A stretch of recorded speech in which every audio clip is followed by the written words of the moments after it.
రోజుకు 30 నిమిషాల పద్ధతి. ఈ ప్రణాళికతో మీరు ప్రతి భోజనంలో సంతృప్తికరమైన, భూమికి సంబంధించిన కొవ్వులు, ప్రోటీన్‌ను మరి మంచి కార్బోహైడ్రేట్‌లను చేరుస్తారు. పండ్లు, కూరగాయలు మరియు తృణధాన్యాల వంటి మంచి కార్బోహైడ్రేట్లు గుండె ఆరోగ్యానికి అవసరమైన సంరక్షకులు.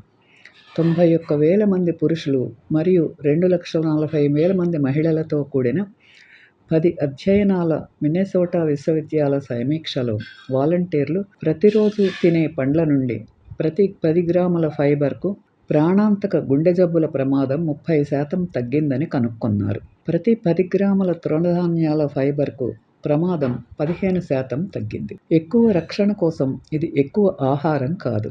మీరు ఒక యాపిల్, ఒక పియర్ మరియు 2 ఎండిన ఆప్రికాట్ ముక్కలను తింటే రోజుకు 10 గ్రాముల ఫైబర్ పొందుతారు.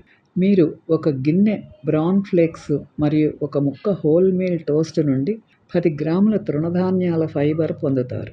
కూరగాయలు కూడా లెక్కలోకి వస్తాయి. మీరు రోజు తినే ప్రతి అదనపు కూరగాయల వడ్డనకు గుండె ప్రమాదం 4% తగ్గుతుంది. పండ్లు, కూరగాయలలో గుండెకు సహాయపడే పీచు పదార్థం పుష్కలంగా ఉంటుంది. ఇది కొలెస్ట్రాల్ను తగ్గించి రక్తం గడ్డకట్టడాన్ని నిరోధిస్తుంది.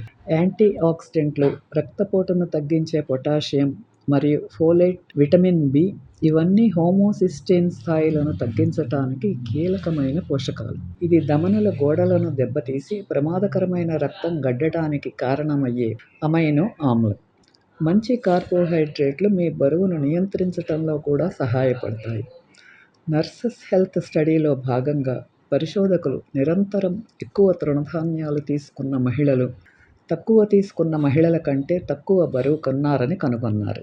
సంక్షిప్త కార్బోహైడ్రేట్లలోని పీచు పదార్థం మిమ్మల్ని ఎక్కువసేపు కడుపు నిండినట్లు ఉంచటం ద్వారా అవి మీ జీర్ణ వ్యవస్థలలో ఎక్కువ నీటిని నింపుకుంటాయి కాబట్టి జీర్ణక్రియను నెమ్మదింపజేయటం, కొన్ని కేలరీలను శరీరం నుండి గ్రహించకుండా బయటకు పంపడం ద్వారా బరువు తగ్గడానికి సహాయపడుతుందని భావిస్తారు. ఈ వీడియో మీకు నచ్చితే లైక్ చేసి, షేర్ చేసి, సబ్స్క్రైబ్ చేయండి.